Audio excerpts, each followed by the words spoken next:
Halo semuanya, Assalamualaikum warahmatullahi wabarakatuh. Kembali lagi di channel Mas Bay Story bersama saya Bayu yang akan membawakan cerita. Terima kasih untuk teman-teman yang sudah mengklik video ini. Semoga apa yang saya bagikan bisa menghibur teman-teman semua. Pada kesempatan kali ini saya akan membawakan cerita yang berjudul Tumbal Pembangunan Pesantren. Oh iya, jangan lupa untuk bantu like, komen, dan subscribe channel Mas Bay Story agar channel ini dapat berkembang. Jika sudah, kita langsung masuk ke ceritanya. Ini terjadi di sebuah desa yang terletak di lereng Sumbing Sindoro. Di desa ini memang masyarakatnya sangat percaya dan selalu menghargai hal-hal yang berbau klinik.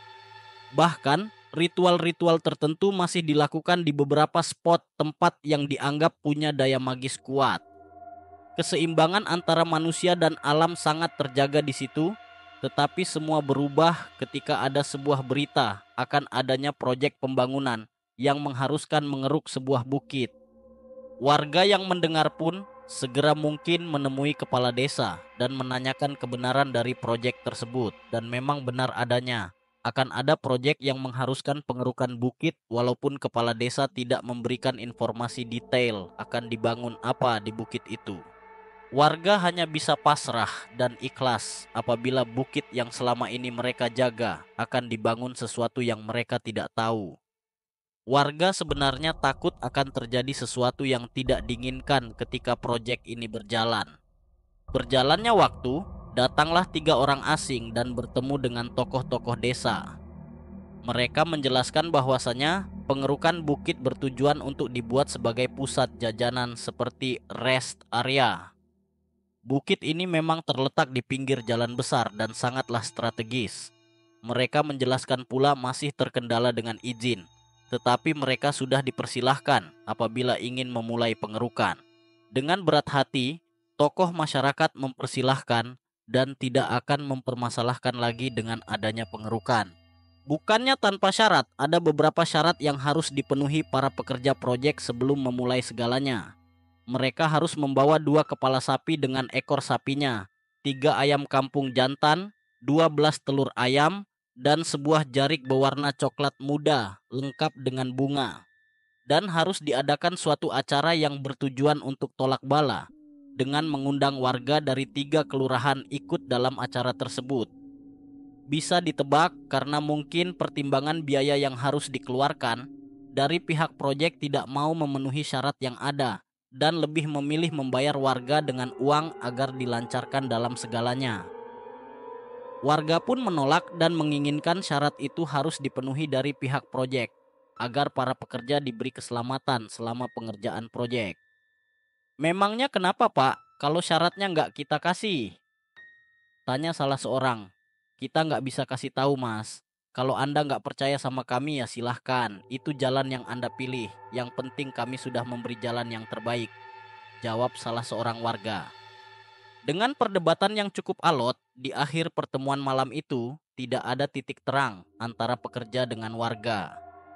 Warga yang meminta adanya syarat, tetapi dari pihak pekerja proyek tidak mau memenuhi syarat tersebut. 3 hari berselang warga dikagetkan dengan adanya 2 unit ekskavator yang sudah terparkir di sekitar bukit.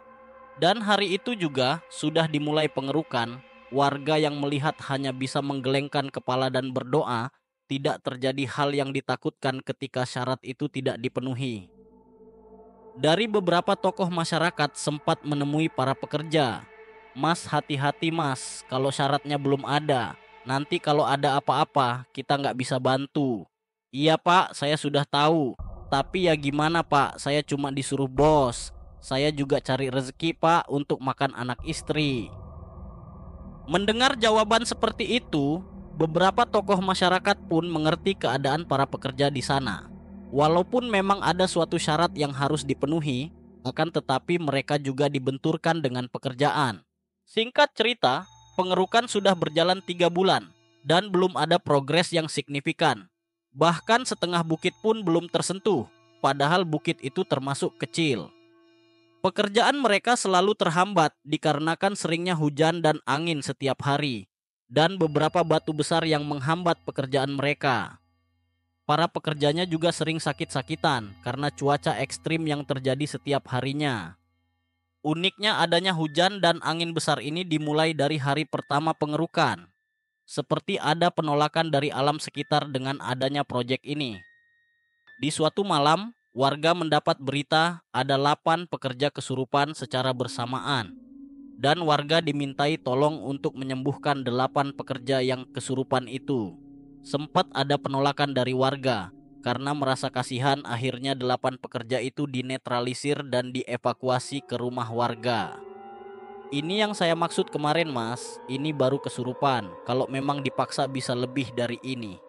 Ucap seorang tokoh desa. Tapi ini aman kan pak? Sahut pekerja lainnya aman mas kalau pergi dari sana, jawab tokoh desa dengan tegas. Mendengarkan jawaban tersebut para pekerja pun tidak bisa berkata apa-apa.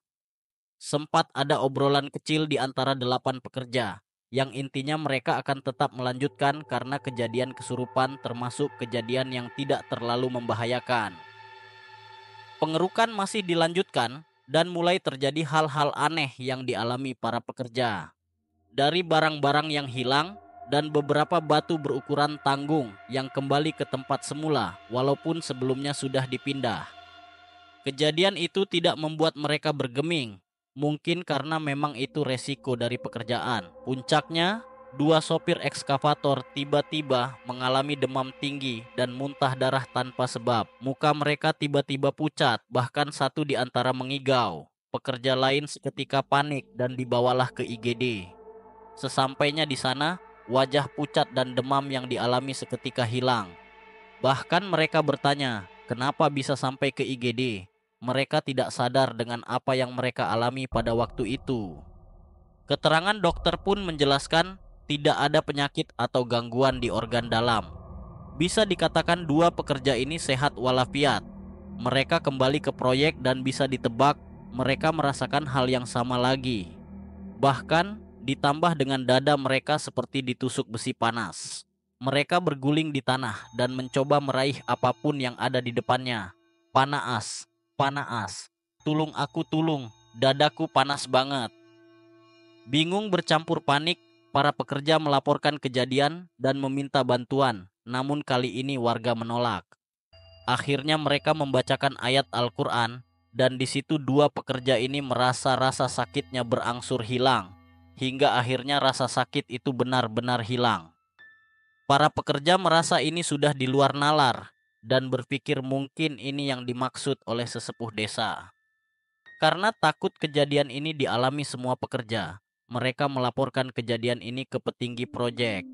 Akhirnya dibuat keputusan, pengerukan diberhentikan selama 1 bulan agar keadaan bisa mulai tenang dan 2 sopir ekskavator berangsur membaik. Bukannya membaik, dari keluarga kedua, sopir ekskavator ini menceritakan. Setelah pulang dari proyek, setiap malam di jam tertentu selalu mengalami demam tinggi dan muntah darah. Bahkan mereka bermimpi bertemu wanita cantik dengan gaun yang indah. Setelah mimpi itu, 2 sopir ekskavator meninggal dunia. Dan itu secara bersamaan dengan hari yang sama dan waktu yang tidak jauh berbeda. Pekerja lain yang mendengar 2 sopir ekskavator meninggal dengan waktu yang bersamaan dan gejala yang sama mengurungkan niat untuk kembali ke pengerukan bukit dan lebih memilih tidak melanjutkan demi keselamatan diri. Di sisi lain, para petinggi proyek tidak bergemim sama sekali dan tetap akan melanjutkan sampai selesai. Warga pun juga mendengar, akan tetapi lebih memilih diam karena dari awal sudah tahu kejadian ini akan terjadi. Pengerukan dilanjutkan, namun kali ini hanya ada 1 ekskavator. 2 minggu berjalan, sopir ekskavator mengalami demam tinggi, muntah darah, dan bermimpi bertemu wanita cantik. Sama dengan kejadian awal, namun kali ini selang beberapa minggu dari mimpi baru meninggal dunia. Seperti tidak kapok, diganti lagi dengan orang baru, akan tetapi tetap mengalami hal yang sama. Bahkan pergantian sopir dilakukan 7 kali, dengan kejadian meninggal 5 kali 2 diantaranya hilang akal. Warga yang mendengar selalu ada kejadian aneh, meninggal, di proyek lebih memilih diam dan tidak ikut campur. Suatu hari datanglah seorang dari petinggi proyek menemui salah seorang sesepuh desa. Dia mengatakan sudah hilang akal dan tidak tahu mau berbuat apa lagi. Karena proyek sudah memakan banyak korban, apalagi banyak yang tidak mau bekerja di proyek itu. Semua sudah terjadi, Mas. Kalau memang dari awal kalian ikut cara kita nggak seperti ini, Mas. Terus gimana ya, Pak? Solusi terbaiknya? Sudah, Mas, itu diberhentikan saja. Siapa tahu dengan diberhentikan semua bisa kembali normal. Setelah obrolan itu, ternyata proyek benar-benar stop dan semua peralatan diambil dari proyek. Tetapi dampak setelah itu dirasakan oleh masyarakat sekitar. Dampaknya adalah sering terjadi kecelakaan yang mengakibatkan korban jiwa di sekitar bekas pengerukan. Penuturan para korban yang selamat saat melintas mereka dihadang oleh sesosok wanita cantik bergaun putih. Otomatis mereka melambankan laju kendaraan mereka. Disitulah tiba-tiba sudah keluar dari jalanan aspal. Ada yang menabrak pohon, ada juga yang terjun ke jurang di sebelahnya. Warga yang sudah tahu asal muasal tidak tinggal diam. Warga mencoba mengontrol gaib yang ada di sana karena memang ada sebuah batu yang dikeramatkan dan di situ ditinggali oleh sosok widodari yang menjadi penguasa sebuah kerajaan gaib. Tetapi semua yang dilakukan hasilnya nihil, gangguan tetap ada dan korban berjatuhan setiap bulannya. Bahkan pernah didatangkan 200 santri dengan warga melakukan doa bersama dengan tujuan menetralisir keadaan. Cukup berhasil tetapi hanya bertahan beberapa bulan saja. Para petinggi proyek yang mendengar kegaduhan setelah mereka pergi dari sana berinisiatif untuk menyelesaikan kegaduhan yang mereka buat. Datanglah mereka ke salah satu sesepuh desa dan meminta saran apa yang harus mereka perbuat. Akhirnya diberilah saran agar hajat proyek diganti oleh orang lain agar bisa berguna bagi orang banyak. Dengan kata lain, tanah kepemilikan dijual ke orang lain. Apa yang menjadi saran dari sesepuh desa dilakukan petinggi proyek bukit itu dijual. Cukup lama proses terjualnya, memakan waktu hingga 2 tahun. Selama 2 tahun, banyak didatangkan orang yang ahli dalam spiritual. Di samping mengurangi efek korban jiwa, tujuan lainnya adalah bisa dibeli oleh orang yang tepat. Akhirnya ada salah satu orang ingin membeli bukit itu dan menjadikannya pondok pesantren. Seperti biasanya, orang itu menemui sesepuh desa dan dikeluarkan syarat sebelum memulai segalanya. Namun kali ini warga meminta 5 kepala sapi, 7 ayam kampung jantan, 22 telur ayam, dan jarik berwarna coklat muda lengkap dengan bunga. Namun kali ini acara tolak bala diganti dengan adanya pembagian daging sapi ke warga secara cuma-cuma. Ditolak mentah-mentah karena berpikir tujuan awal dengan syarat yang ada tidak seirama. Dia memang tidak percaya dengan hal-hal yang berbau mistis dan berpikir itu hanya akal-akalan semata untuk kepentingan perseorangan. Walaupun sudah dijelaskan kejadian yang ada sebelumnya karena tidak penuhinya syarat itu. Sempat menawarkan agar pembangunan melibatkan warga yang tidak punya pekerjaan. Sekali lagi ditolak dan tidak boleh melibatkan warga dalam pembangunan pondok pesantren. 1 minggu kemudian, dimulailah pelaksanaan pembangunan. Bukit mulai dikeruk, berbeda dengan sebelumnya. Kali ini berjalan lancar, tidak sampai 4 bulan. Seluruh badan bukit sudah hilang dikeruk ekskavator. Ya mungkin karena tujuan mulia dan kekuatan doa yang kuat. Pondasi bangunan sudah mulai dibuat. Tetapi di balik semua itu, ternyata selama proses kurang lebih 2 bulan awal, kejadian kesurupan dan barang hilang masih dirasakan oleh para pekerja. Dan sekarang, semua pekerja yang berjumlah 20 orang bermimpi hal yang sama, yaitu bertemu dengan sosok wanita cantik, dan di salah satu mimpi pekerja ada 2 orang lagi yang akan meninggal dan menjadi akhir teror tumbal sebelumnya. Mendengar keanehan dan mimpi dari para pekerjanya, si pemilik mulai berpikir bahwa apa yang dikatakan sesepuh desa tentang syarat itu benar. Si pemilik juga pernah mendatangkan seorang tokoh agama. Di situ dijelaskan bahwa dulunya sering ada pemujaan dengan adanya tumbal. Namun, Untuk mengurangi hal itu butuh waktu yang agak lama, karena kekuatan dari empunya tempat sudah semakin besar seiring dengan banyak korban jiwa yang berjatuhan. Untuk mencegah mimpi itu benar-benar terjadi, si pemilik datang ke sesepuh desa dan menceritakan mimpi para pekerjanya. Sudah terlambat, Pak. Kan saya sudah bilang harus di awal. Tapi kalau Bapak mau, bisa pakai syarat itu, tetapi korban hanya berkurang satu. Ya sudah, Pak, gak apa-apa. Ini nanti jadi rahasia saya dengan Bapak. Jangan sampai ada yang tahu selain kita. Yang penting cepat selesai. Dilakukan semua syarat yang dibutuhkan, beberapa warga beserta para pekerja berkumpul. Mereka melakukan ritual dengan menguburkan semua syarat pas di tengah bukit yang sudah dikeruk. Setelah semua syarat yang ada dipenuhi, si pemilik menjelaskan ke para pekerja tidak akan ada lagi korban lagi dan mimpi itu tidak akan pernah terjadi. Hal itu ia lakukan semata-mata agar para pekerjanya mau melanjutkan pembangunan pondok pesantren. Pembangunan dilanjutkan dan selama berjalan kurang lebih 1 tahun, tidak ada kejadian aneh lagi yang dialami para pekerja. Mimpi itu juga tidak lagi menghantui para pekerjanya. Ketika bentuk bangunan sudah mulai terlihat, ada salah seorang pekerja mengalami kecelakaan kerja. Pekerja terjatuh dari lantai 2 dengan kepala membentur tanah terlebih dahulu. Sempat dibawa ke rumah sakit akan tetapi nyawanya tidak tertolong. 4 orang pekerja yang melihat langsung menuturkan, jatuhnya dari lantai 2 sangat tidak wajar karena jarak dari tepi bangunan agak jauh dan di situ dia seperti didorong oleh sesuatu. Pekerja lain yang mendengar kesaksian 4 orang pekerja itu berpikir bahwa syarat yang dilakukan waktu itu adalah kebohongan semata.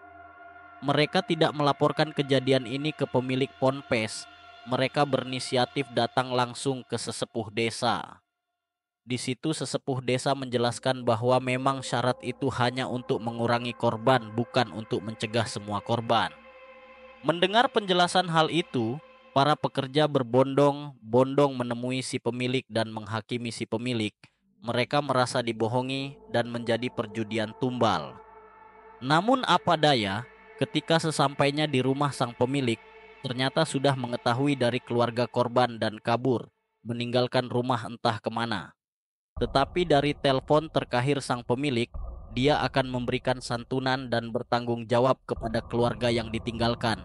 Walaupun begitu, dengan emosi yang memuncak dan penuh rasa kecewa, rumah hunian sang pemilik pun menjadi sasaran para pekerja.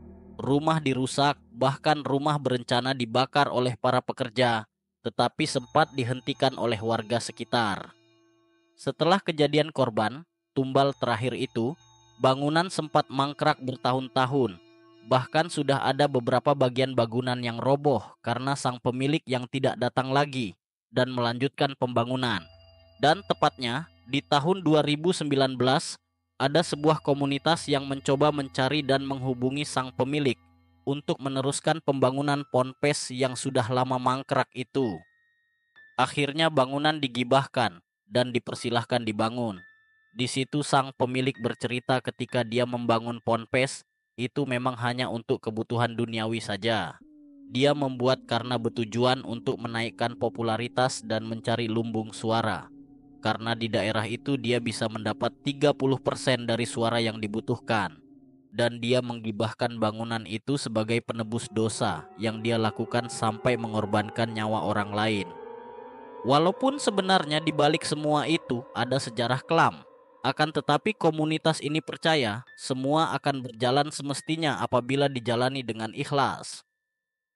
Sampai sekarang, pembangunan masih berlanjut dan masih dalam tahap finishing. Semua berjalan lancar, bahkan sekarang warga ikut dalam perencanaan pembangunan ke depannya.